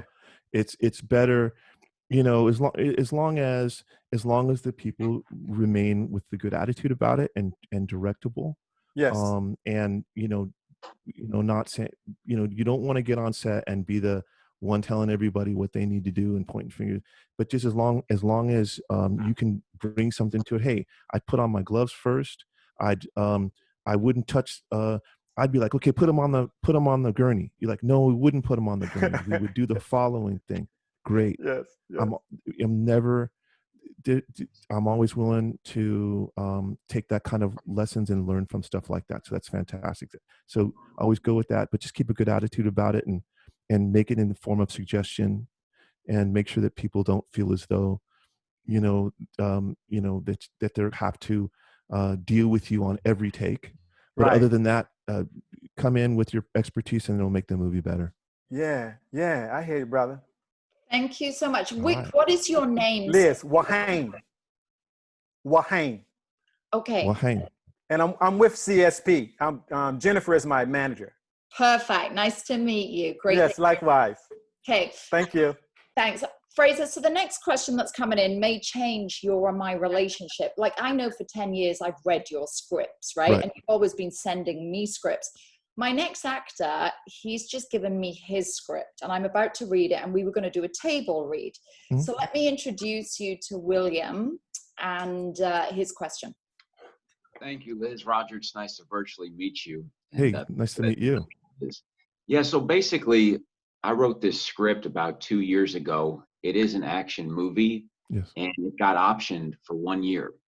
Okay. And the deal just expired a few weeks ago. I chose not to renew it for certain reasons.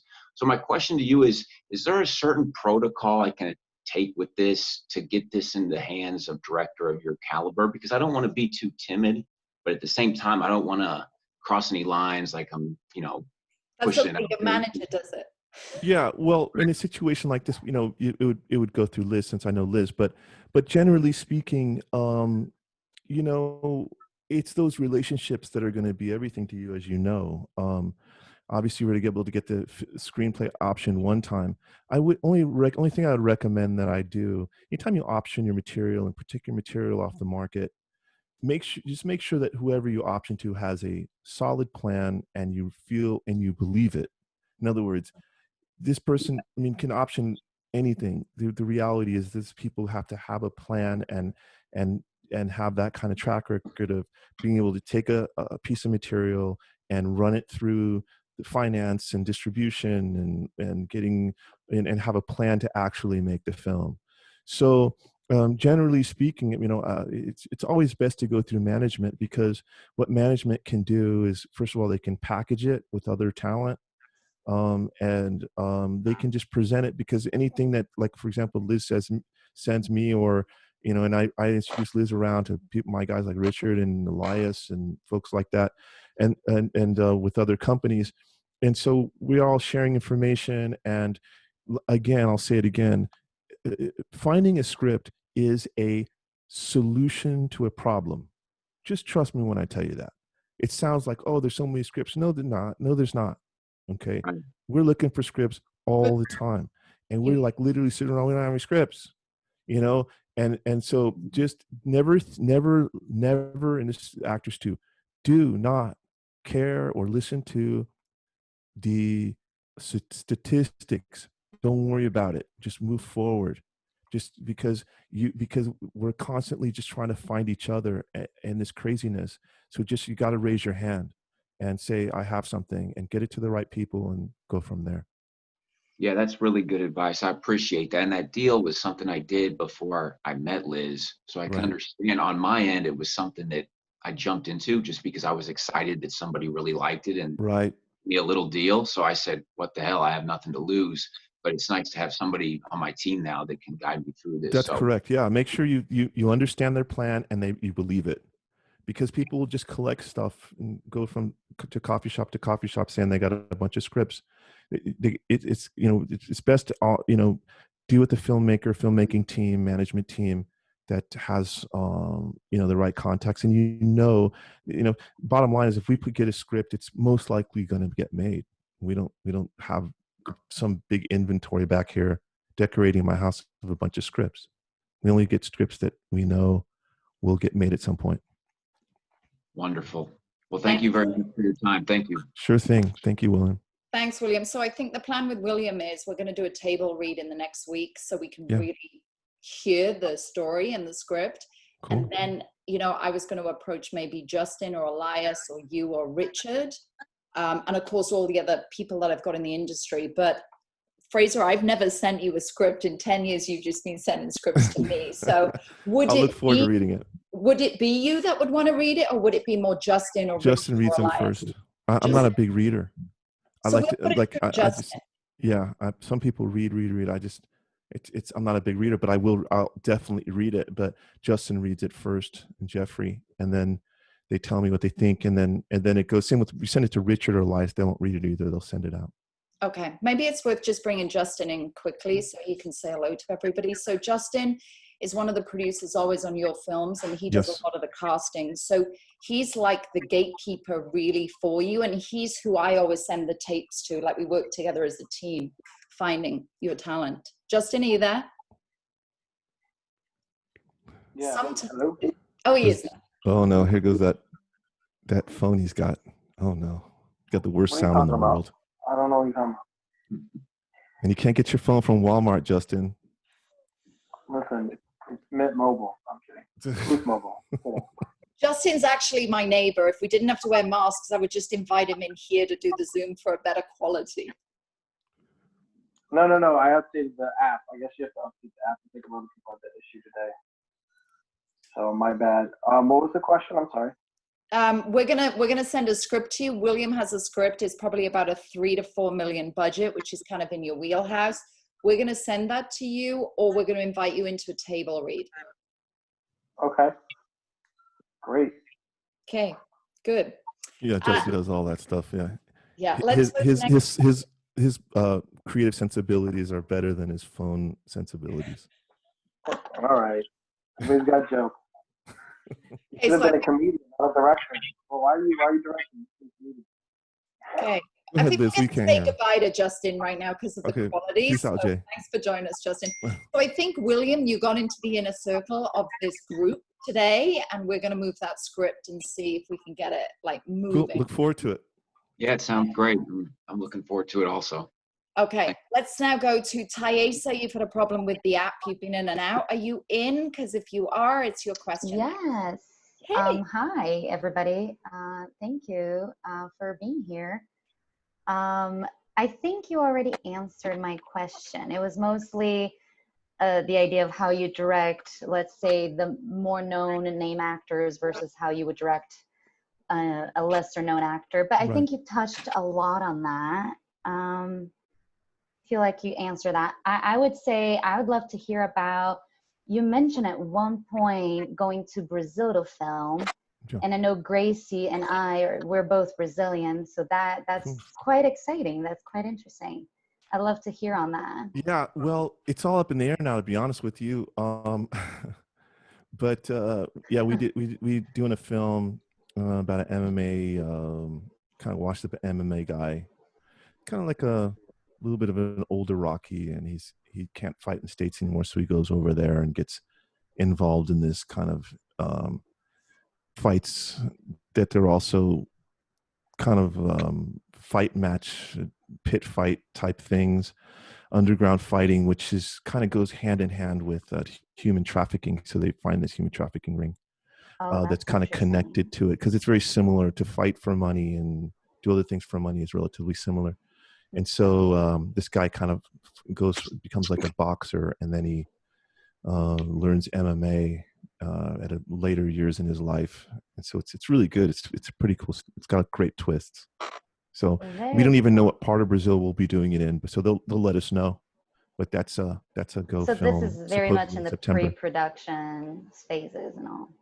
Yeah, they supposedly Brazil is the 4th largest production. It goes United States, France, Mexico, and Brazil. Okay. All right. Thanks, Thaisa. Cool. All right. We've Thank done you. 2 hours. So I'm going to rush through questions. Fraser, if we can just do like 30-second answers, is that Sure. possible? So that you can meet as many actors as possible. You got it. All right, Okay. I'll be fast. Let's go to Heidi Mendez. Hi. First of all, it was Memorial Day yesterday, and I want to thank you for your service. And that goes for all military families on the call.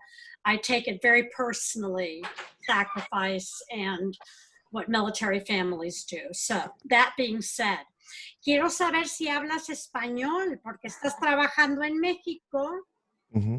And Sí, I'm a hablo. local in Mexico. I'm a local in Tijuana. Sí, yo también. Hablas bien. Perfectamente bien. Okay. Sí. Qué bueno. Now, do you run your set in Spanish or do you run it in English? It's both. My crew, I have crew members that don't speak any English, but most of the crew does. But when you get down to the craft service assistant, maybe they don't speak English. Entonces tienes que hablar con ellos en español. But yeah, we speak Spanish and English on set. Generally, the crew, if I'm using Mexican crew, they'll speak to each other in Spanish. Like the cameraman will speak to the grips in Spanish. I've done a whole film in Spanish. Didn't speak a word of English to the crew or anybody. So my Spanish is como 95%, 95%. Qué bueno. ¿Y qué estás filmando en Tijuana? I mean, We film all our films there. We make all our films in TJ, except India. So all of them. That's not true. You just did one in India. That's true. India was amazing, guys. And the next one could be San Diego. Yeah, right? San Diego coming up. Thanks, Heidi, for your question. Thank you. Okay, let's race through. Next, Mackenzie Lane. Hi, nice to meet you. Muy buenas tardes. I'm sorry, never mind. Go ahead. I'm one of Max's students, and I think it's incredible. You've made so many like action films all over the world, and I'm just curious what your favorite project is that you're most proud of. You know, that usually tends to be the last thing you did. However, the first film I directed feature was called The Exodus of Charlie Wright, and that was with Andy Garcia, Aidan Quinn, Mario Van Peebles, and the more time that gets between myself and that project, the more I really appreciate it, and some of the complexity in the narrative of that. However, it's hard to not learn in every film. So every film I look at it like, unless it's been a nightmare scenario, which I've had a couple of those, but the last film I did, Escape from Blackwater in India, is the composition on that film is absolutely gorgeous. But see, when I started that film, when I started Exodus of Charlie Wright 10 years ago, I didn't know, for example, what it is to center frame something and the dramatic nature of a center frame versus a quarter frame or a tri-frame, or what is it called? Three set in the frame. So I didn't know the value of things like slow push-ins and slow pull-outs. I didn't understand that. So now, as I'm composing, I can compose in a way that's closer to where my mind is, and not just where the director of photography's mind is. So I love my last film, and I love my first film, and all in between, I absolutely adore.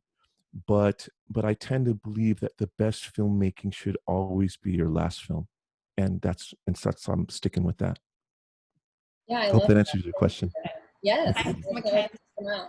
Thanks, Mackenzie. Let's just go to Audrey. Audrey just wants to say hello to you, because obviously you guys worked together on the Yes, Audrey's fantastic. Hi. Oh, there she is. What's going on, Audrey? ¿Cómo estás? Bien, muy amable. And I think, Audrey, you just wanted to know how's Legacy doing, and when will it come out? Yeah, she knows. It's great. It's a brilliant. It's really good, beautiful piece, and we're happy with it. Audrey did a great job. She came down to Mexico for a time, and she's the model of what you want to be. She's open, really cool, didn't complain, was prepared, and had a great attitude about it. So it just went marvelously, and I appreciate it. Thanks for your question, Audrey. Good to see you on here. And obviously, Fraser's remembering you for everything else that he does. Yes. And I will just, say, Fraser and I have had conversations about you, Audrey, for a lot of future films. So we know that you're, in his mind for things. Max Decker from Mad Acting, who I do this with, is going to have to jump off because he's coaching. So Max, you just want to say goodbye, and then we'll continue a little bit. Yeah, no, I look forward to seeing your class. Say what? I look forward to seeing your class. Yeah, no, I look forward to having you. I thought, you have a great energy about yourself, and I can see why you're going to be doing this for a very long time. Every time I've worked with like a J.J. Abrams or a, Mamet, they always kind of like are very lucid with the actor, and they're very they have that similar energy. I think it's kind of just you get working and you just kind of you know what I mean? It's just like you solve problems instead of create them. You know what I mean? Yeah, and it's always going to be okay. Yeah, that's right. Well, I look forward to hearing much more from you, and I look forward to having you in my class. And you're a class act, so these guys are lucky to have you. These guys are lucky to have you. I appreciate it. Peace. All right, Thanks, talk Max. to you. So, Cool with that scarf thing. I like it. See you. Yeah, I got the same thing. So, Fraser, you're going to be joining me in one of Max's class. So you won't be on your own with the actors, and we're just waiting for Max to let us know which night, and then we'll invite you in. You got it. Look forward to it. Okay. All right, thank you. Thanks, Max. See you in the next one. Bye. See you later. Okay, so let's do Fraser. How much time have you got? You got another 10 minutes, 15 minutes? Yeah, I'm cool. About 4:15, 4:30. So just keep going. I'm fine. I mean, I want to be of service. Okay, I keep picking my dog up because that means I get another 10 minutes That's before she okay. starts barking. Let's now go to Bart. Bart, are you there? Yeah. Hey, Roger. Thanks for doing this. Lots of love sent your way. Thank you, Liz. Oh, hey, cool, man. It's good to see you. And thank you for Robert and Sylvia for inviting me. I got to do a film with Robert, so he pointed me in this direction. So very Cool. pleased. You answered my first question, so I kind of want to throw this towards you. I'm Strasberg trained, method actor. Right. What are your feelings towards method actors in general? I know that some directors kind of don't like working with method actors depending on how deep they decide to go. What are your feelings, Matt? I don't like them, but I love them. Okay. So if I can keep it, I can bullshit. I can keep it 100. The thing is that I'm always trying to reach the person emotionally, and that's in all areas of life. And if sometimes what happens is if your character calls for being an asshole, I understand that it's if you're gonna be a believable asshole, it may be just a little bit hard to 1 second be this charming guy that's everybody loves, and then the next second you got to be this believable asshole. And like I said, the 8K cameras pick up everything, including when you're not being real. So I understand it. I tend to just avoid them because I realize they're in that zone. And you just got to try to understand it. I've got actors that literally start yelling and screaming and just like before they go to get in that mode. And, you know, it's a little bit, it's just, I'd rather connect, but I love what I get from it. And I realize it's part of the process. And so I just let it go. And as long as, you know, there's nothing abusive, I think it's great. And I think, and those are the best trained actors, man. Those guys come and bring that A game. And personally, I tend to like kind of find my own area and like kind of be like away from the rest of the crew when depending on what calls for. But yeah, I know that's how they train you. You know, and you guys are the best actors. You shouldn't do anything different than you're doing. Just do exactly like it is. But like I'm saying, you know, my job is to lead and so part of that is to connect. If the guy won't look at you and he's looking down and smoking a cigarette and being all upset, well, hey, he's getting ready for the scene, so just let him do it, and that's cool. And you know what, just make sure that when the time does come that you go to the people and say, hey man, I'm method acting, so just it's all good in the hood, you know what I'm saying? But other than that, just I love actors like that. So the answer is great. Appreciate it, man. Thank you. Little keep self up the good work. Appreciate it, man. I got The Silencing coming out with Annabelle Wallis and Nikolai from Game of Thrones. So if you guys haven't heard about that movie, check it out. Silencing? The Silencing. Excellent. This year, 2020. So hey, thanks, Bob. Thank you so much. Yes, sir. Thank you. Okay, I really have about 10 minutes with this dog because she's starting to be a bit of a pain on the floor here. So let's just fly through some questions. Please be fast, concise with your questions. I'll be concise with while them. I handle my diva on the floor. Alexandra Marlin. Hi. Hi. I'm with Liz also, and I had the pleasure of meeting you also about 3 years ago, and it's really nice. I think you read for us too. Great stuff. Oh, thank you. I was really excited. It was lovely getting an opportunity to read for you. Sure. And all my questions have been answered. So thank you so much. It's really wonderful getting to hear you and all the information you have to give and all your stories. It's been lovely listening to you. So Well, thank you. So Thank you very much. And you've always done very good. And we'll get a chance to work with you soon. Thanks for saying that. Wonderful. Thank you.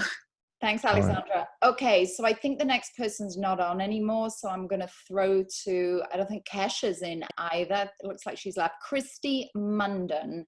And then I'm going to feed my dog because she's a pain. So I'm going to throw to Christy Munden, who's in Westworld right now, one of my actresses. And then Kate can jump in after that if she's got a question. Cool. We're going to run it. That's okay, director. You go ahead and take your break, director. We got it. Right. The crew has it over here.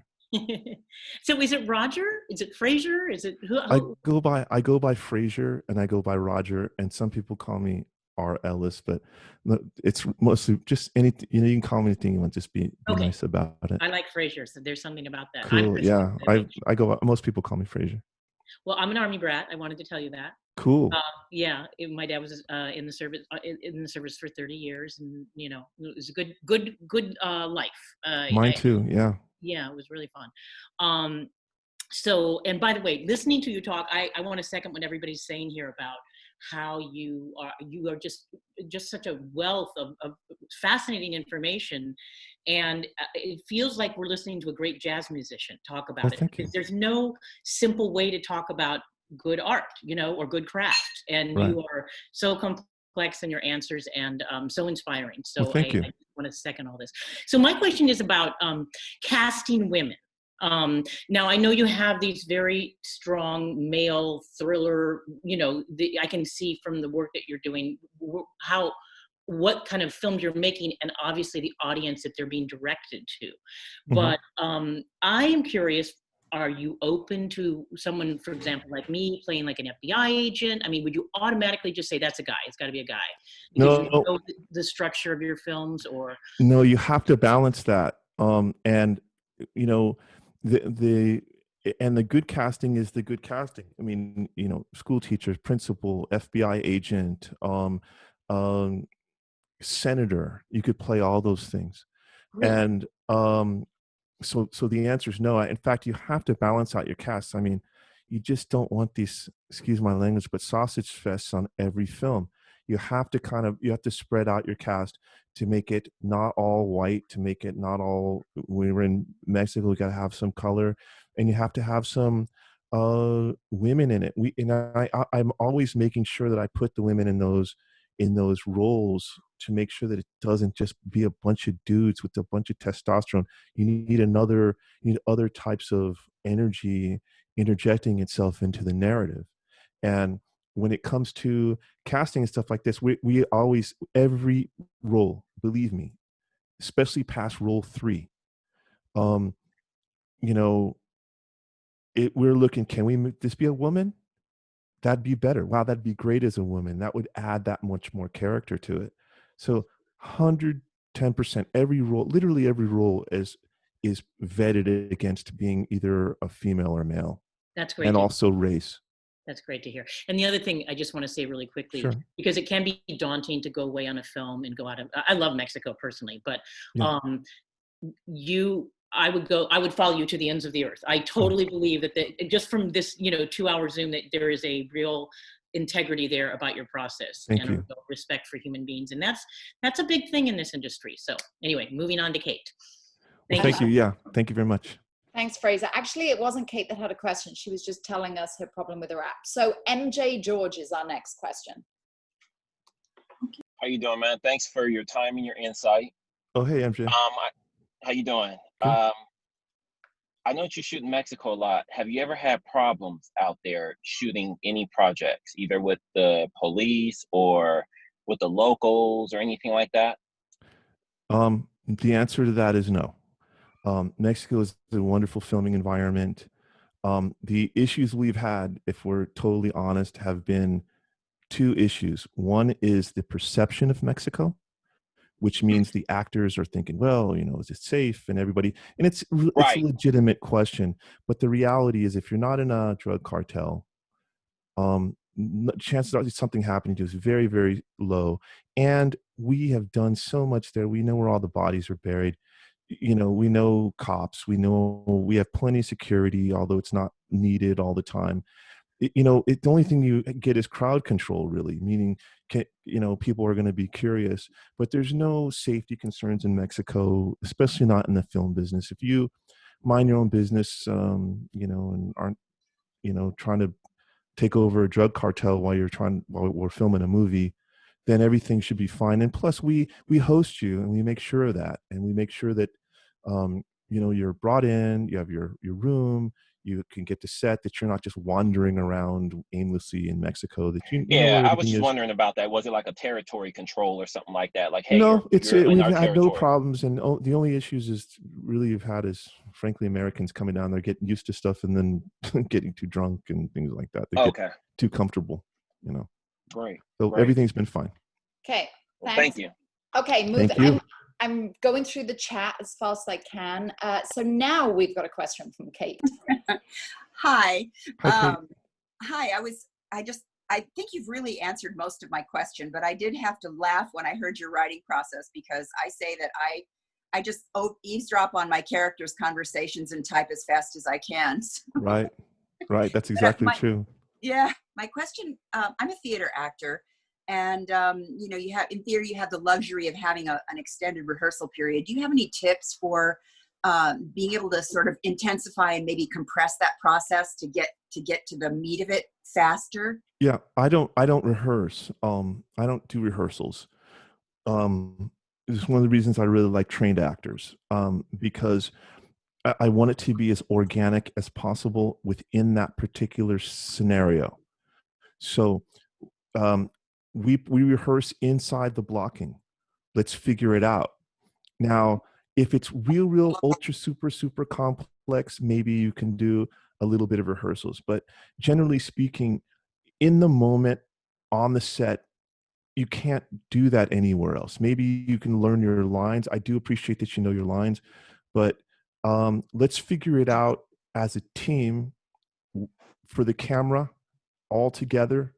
You get a chance in the blocking, you get a chance in when rehearsals, we do a blocking, then let's do a rehearsal, and then let's just go for it. Let's see what we get. Let's get lucky with it. Let's get lucky with the performances. If you over rehearse, then it's hard for you to change, to pivot. Like, man, I've been practicing this for a week. What are you talking about? Take that line out. And then you get all mixed up. Just stay in the moment.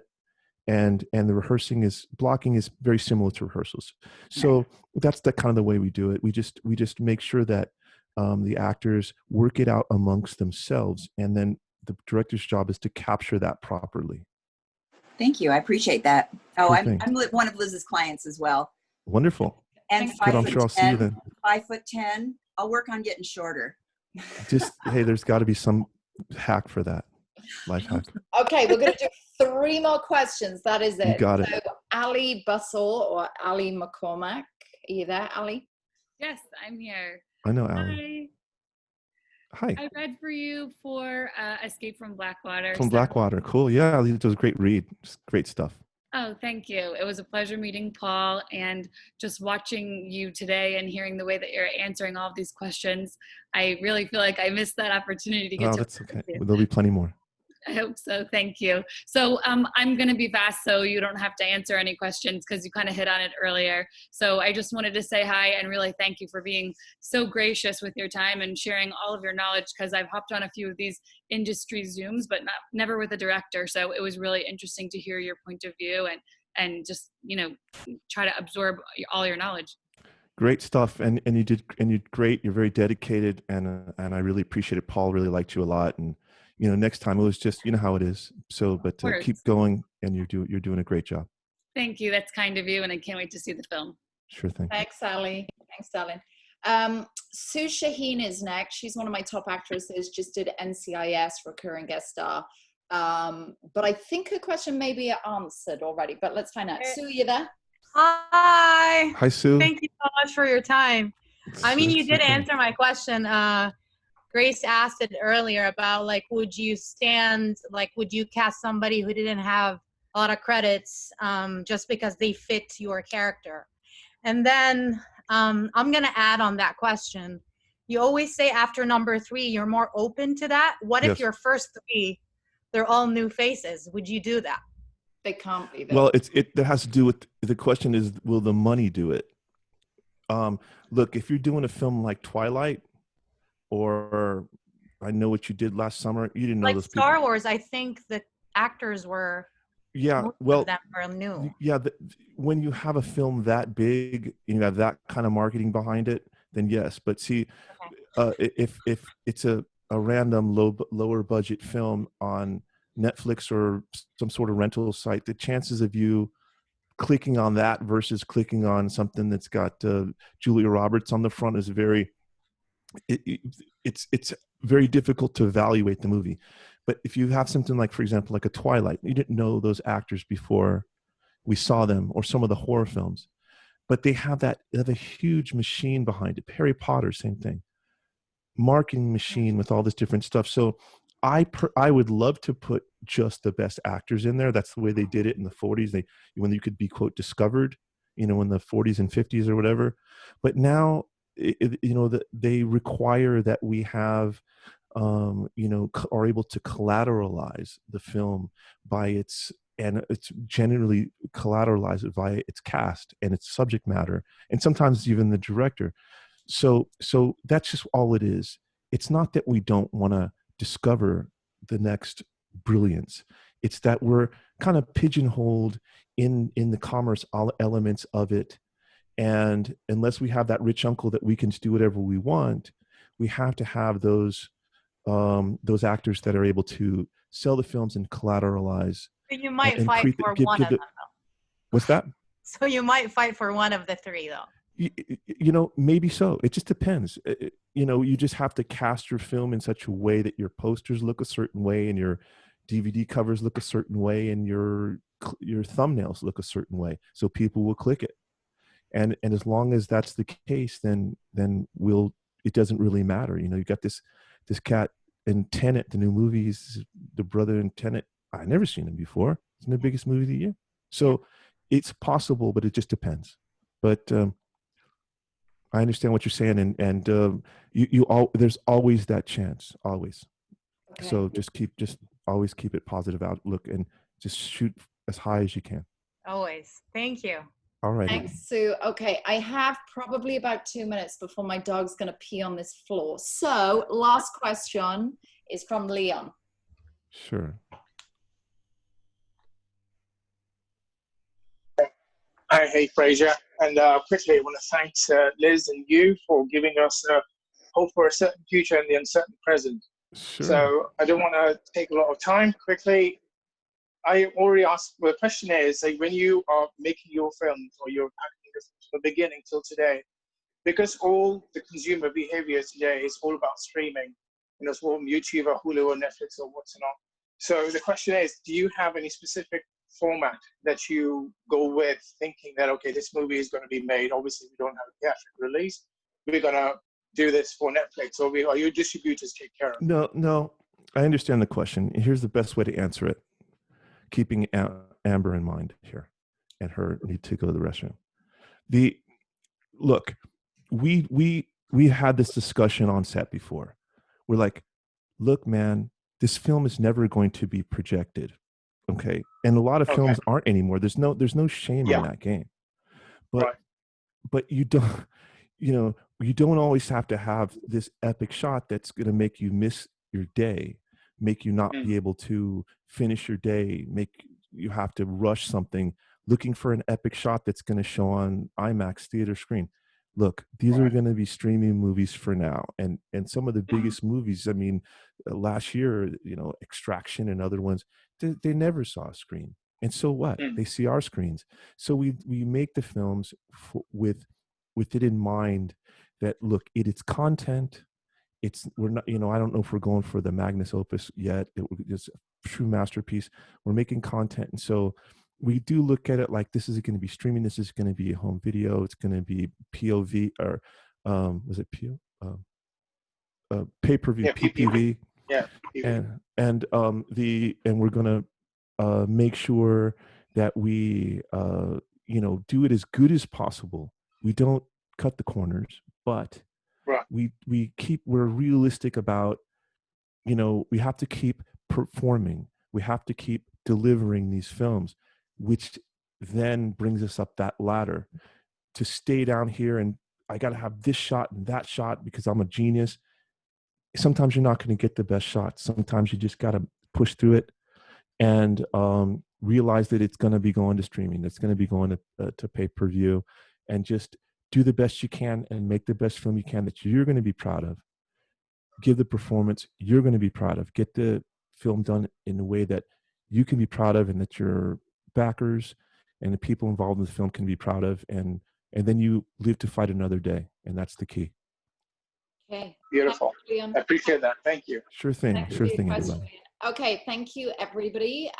Fraser, I don't know if anybody wants to take screenshots of photos, now would be the time to do it. And Fraser. Yeah, and if you want to follow me on Instagram, is that okay to say Instagram? Of course. R Ellis Frazier at not Instagram, you know, R Ellis Frazier. It's a bunch of music stuff and just personal, but you guys can just kind of see what's going on and how the different projects are shaping out. Okay. All right. Thank you for your time as always, Fraser. Sure thing. I am reading the Bruce Willis script, so Nice. I have people in mind That's to great. suggest. Yeah. So yeah, thank you for your time. Yeah, we'll and thanks everybody, guys. Keep the faith and let's stay positive, and make sure that it's gonna all come back around pretty soon, and things are gonna change a little bit, but maybe that's good. Maybe they needed to change. So let's stick together and keep the faith. Okay. Thanks, Frazier. Thanks, man. All right, guys. Take care. Bye bye. Thank you. So much. Fraser, I'll let you know when Max wants you. What's that? I'll let you know when Okay. Max invites you into class. Okay, I'm trying to figure out how to get out of here. Okay, there it is. Okay, bye, guys. Peace out. Bye. Take care, Frazier. Bye bye.